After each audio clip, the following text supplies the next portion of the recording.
यह कथा महाराष्ट्र के औरंगाबाद, अब छत्रपति संभाजीनगर के पास स्थित घुश्मेश्वर ज्योतिर्लिंग से जुड़ी है। यह वही पवित्र स्थान है जिसे भगवान शिव के 12 ज्योतिर्लिंगों में अंतिम ज्योतिर्लिंग माना जाता है। इस कथा का वर्णन शिव पुराण में भी मिलता है। शुरुआत। बहुत समय पहले एक ब्राह्मण रहते थे जिनका नाम सुधर्मा था। उनकी पत्नी का नाम सुदेहा था। दोनों भगवान शिव के बहुत बड़े भक्त थे, लेकिन उनके जीवन में एक बहुत बड़ा दुख था। उनके कोई संतान नहीं थी। सुदेहा इस बात से बहुत दुखी रहती थी।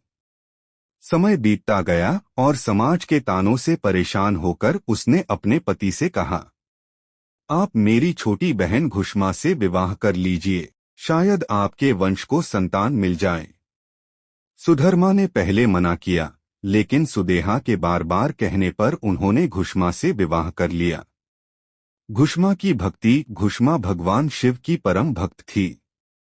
वह रोज सुबह 101 शिवलिंग बनाती, उनकी पूजा करती और फिर उन्हें पास के तालाब में विसर्जित कर देती। वह पूरी श्रद्धा से एक ही मंत्र जपती रहती, ओम नमः शिवाय। घुश्मा की अटूट भक्ति से प्रसन्न होकर भगवान शिव ने उसे एक पुत्र का आशीर्वाद दिया। घर में खुशियां लौट आईं। ईर्ष्या की आग। लेकिन समय के साथ साथ सुदेहा के मन में ईर्ष्या की आग जलने लगी। जिस बच्चे को देखकर कभी वह खुश होती थी, अब वही उसे अपने दुख की याद दिलाने लगा। एक दिन उसकी ईर्ष्या इतनी बढ़ गई कि उसने रात के अंधेरे में उस बच्चे की हत्या कर दी। उसने बच्चे के शरीर के टुकड़े किए और उसी तालाब में फेंक दिए जहां घुश्मा रोज शिवलिंग विसर्जित करती थी। अगली सुबह हुई। घर में हाहाकार मच गया।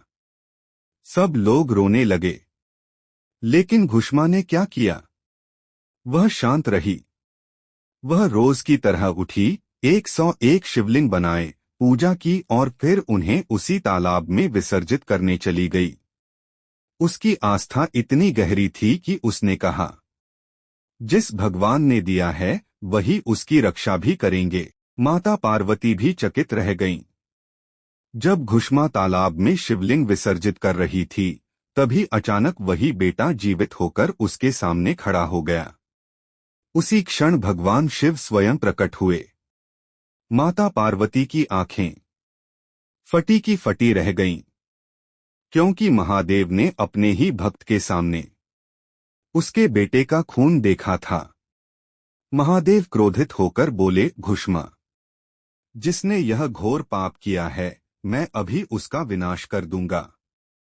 घुश्मा की महानता। घुश्मा ने तुरंत हाथ जोड़कर कहा, प्रभु, अगर आप मुझसे प्रसन्न हैं तो मेरी एक प्रार्थना स्वीकार करें।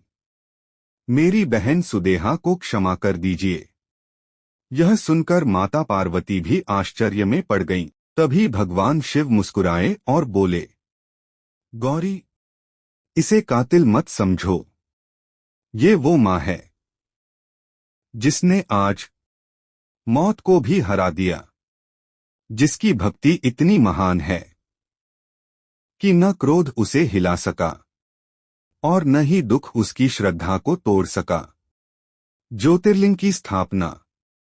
घुश्मा की भक्ति से प्रसन्न होकर भगवान शिव वहीं ज्योतिर्लिंग के रूप में प्रकट हुए। उन्होंने कहा, आज से इस स्थान पर घुश्मेश्वर ज्योतिर्लिंग के नाम से मेरी पूजा होगी। समय के साथ यही स्थान आज का प्रसिद्ध घुश्मेश्वर, गृष्णेश्वर ज्योतिर्लिंग बन गया।